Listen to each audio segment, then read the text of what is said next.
Aku Sari adalah seorang ibu muda berusia 27 tahun. Hidupku terasa sempurna selama 9 bulan kehamilanku. Setiap hari aku merasakan cinta dan perhatian dari suamiku, Andi.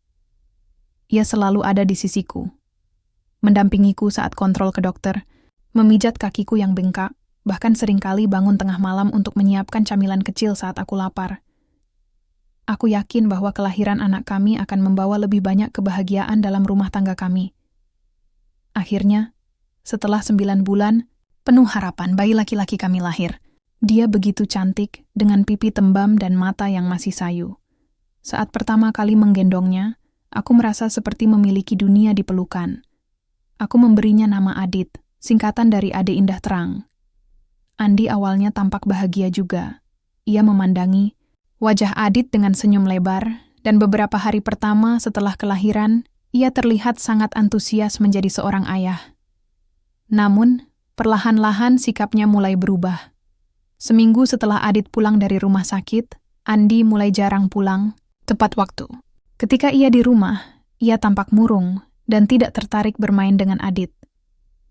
Aku mencoba bertanya, apakah ada masalah di kantor atau di tempat lain?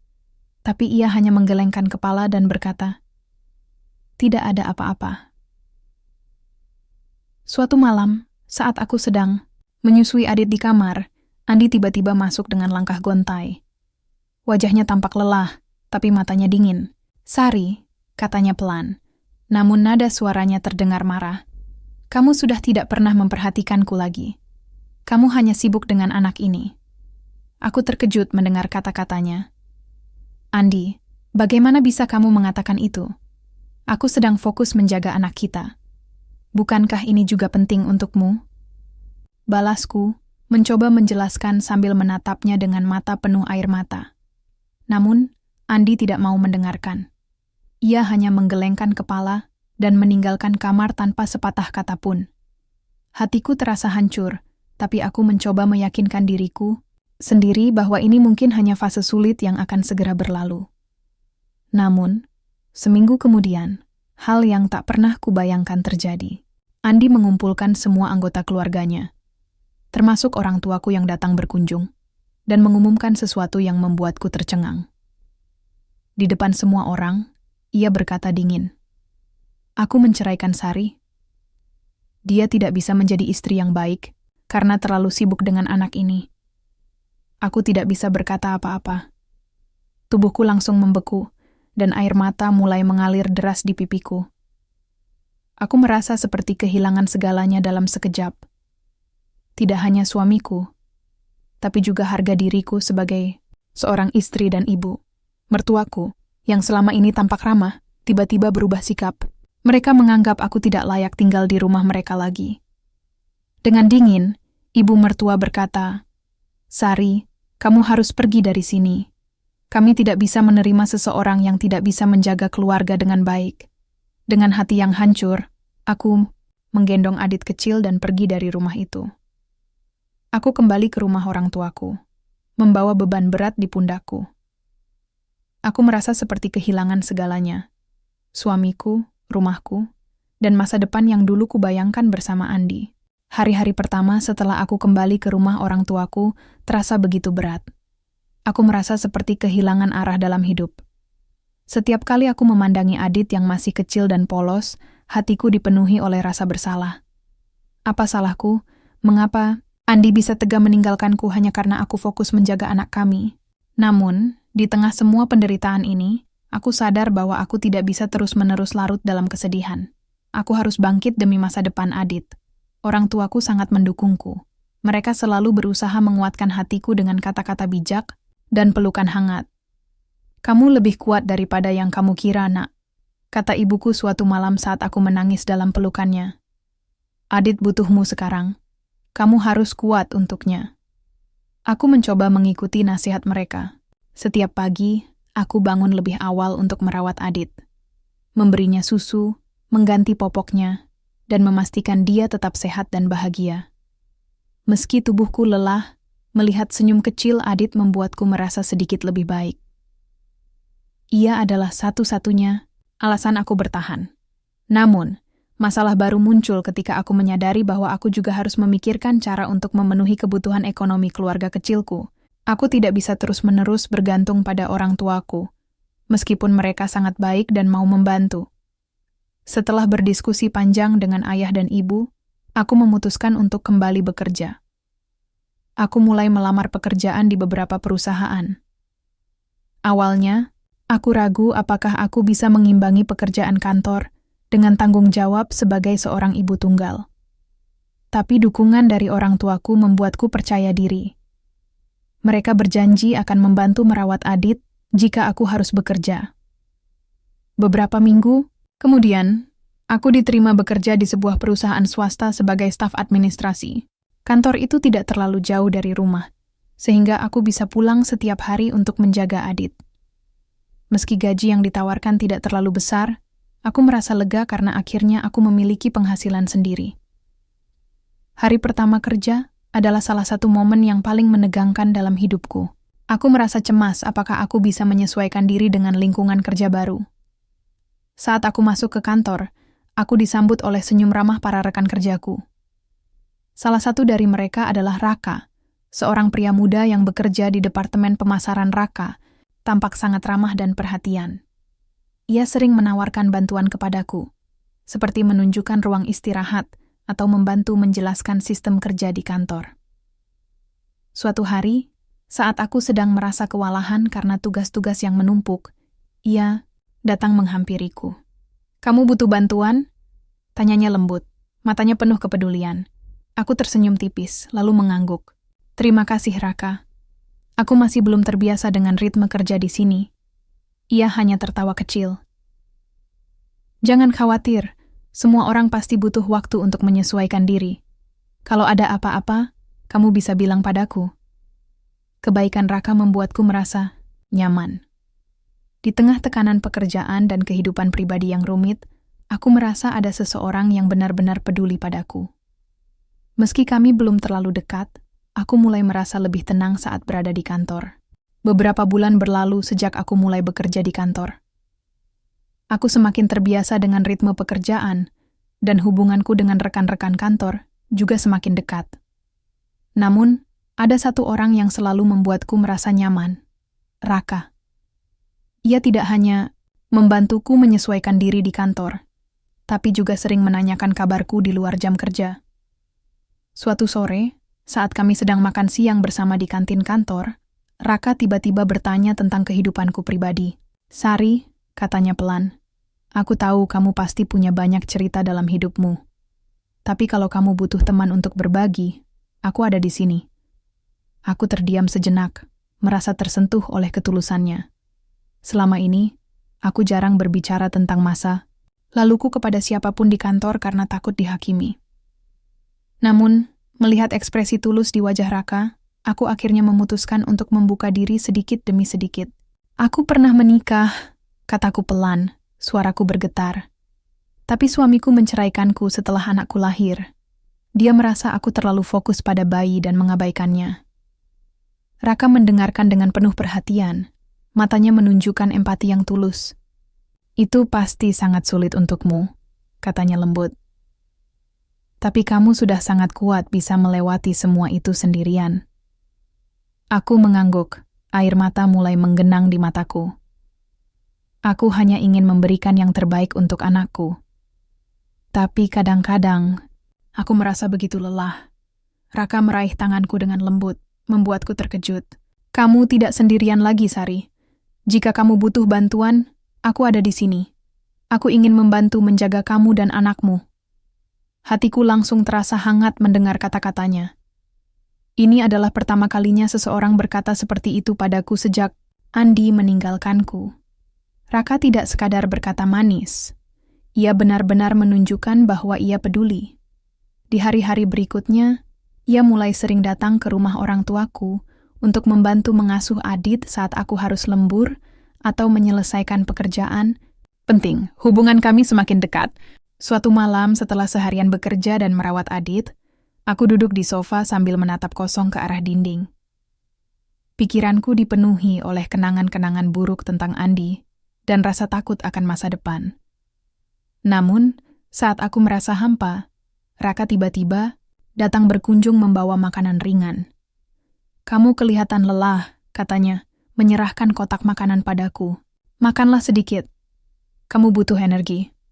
Aku tersenyum tipis, lalu mengundangnya duduk di sampingku.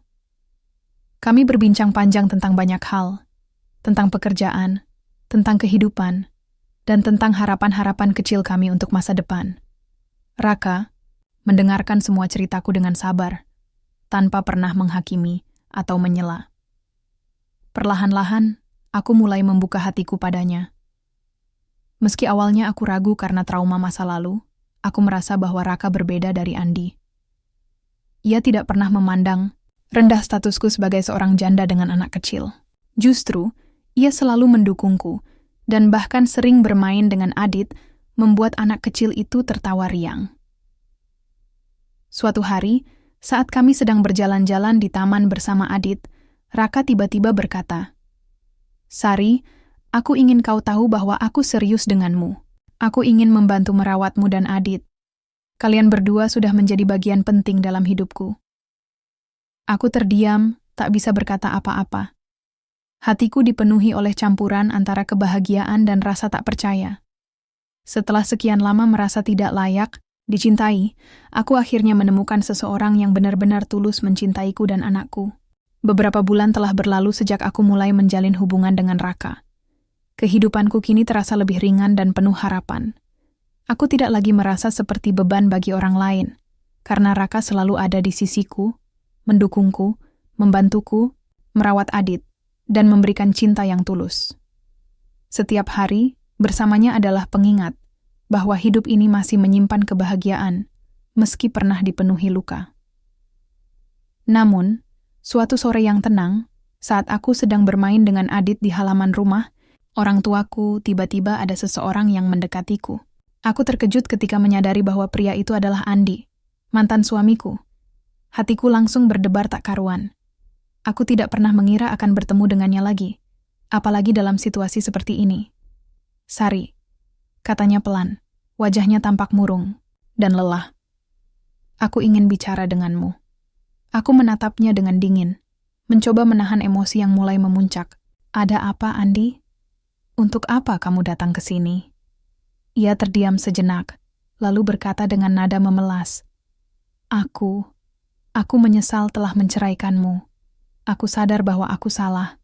Aku ingin kita rujuk lagi." Hatiku langsung terasa seperti dihantam ribuan jarum. Kata-katanya membuatku marah, tapi juga sedikit tersentuh oleh kesedihan di matanya. Namun aku tahu bahwa aku tidak bisa kembali padanya. Aku sudah menemukan cinta yang tulus bersama Raka, dan aku tidak ingin kembali ke hubungan yang penuh dengan sakit hati. "Andi," kataku tegas, suaraku dingin namun penuh keyakinan. "Aku sudah memilih jalan hidupku sendiri. Aku tidak bisa kembali kepadamu." Andi tampak terkejut mendengar jawabanku. Ia mencoba meraih tanganku, tapi aku mundur selangkah, menjaga jarak dengannya. "Kamu tidak mengerti, Sari. Aku benar-benar menyesal. Aku merindukanmu, dan aku juga merindukan Adit." Aku menggelengkan kepala, air mata mulai menggenang di mataku. "Tidak, Andi. Kamu sudah membuat pilihanmu dulu, dan aku juga sudah membuat pilihan sekarang. Aku tidak bisa melupakan semua yang telah terjadi. Aku sudah bahagia dengan kehidupanku yang baru." Andi hanya diam, matanya berkaca-kaca. Ia tampak seperti seseorang yang kehilangan segalanya. Namun, aku tidak bisa merasakan belas kasihan untuknya. Aku tahu bahwa penyesalannya datang terlambat. Aku sudah terlalu jauh melangkah untuk kembali ke masa lalu. Setelah beberapa saat termenung, Andi akhirnya mengangguk pelan. "Aku mengerti," katanya dengan suara bergetar. "Maafkan aku, Sari. Aku hanya ingin memperbaiki semuanya." Aku tidak menjawab. Aku hanya menatapnya dengan pandangan kosong, lalu berbalik meninggalkannya bersama Adit. Aku tidak ingin melihat wajahnya lebih lama lagi. Aku tahu bahwa pertemuannya ini hanyalah sebuah episode kecil dalam hidupku yang sudah berubah sepenuhnya. Beberapa bulan setelah pertemuan tak terduga dengan Andi, hubunganku dengan Raka semakin serius. Kami sudah membicarakan masa depan bersama, dan akhirnya kami memutuskan untuk menikah. Aku merasa sangat bahagia karena akhirnya aku menemukan seseorang yang benar-benar mencintaiku dan anakku sepenuh hati.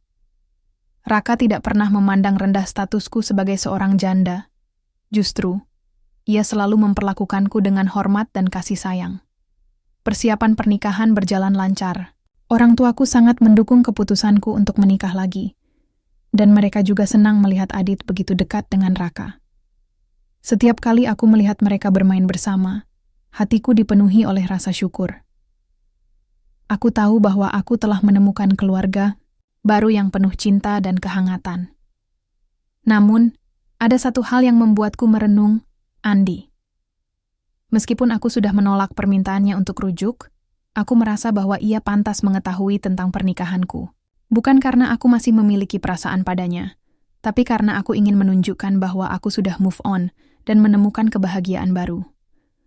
Aku ingin ia menyadari bahwa penyesalannya datang terlalu terlambat, dan hidup ini terus berjalan tanpa menunggu siapapun. Pada hari pengiriman undangan pernikahan, aku memutuskan untuk mengundang Andi secara langsung. Aku tidak ingin meninggalkan luka lama tanpa penyelesaian. Dengan hati yang teguh, aku pergi ke rumah orang tuanya, tempat ia tinggal. Ketika aku sampai di sana, Andi tampak terkejut melihat kedatanganku. "Sari?" katanya dengan nada bingung. "Ada apa?"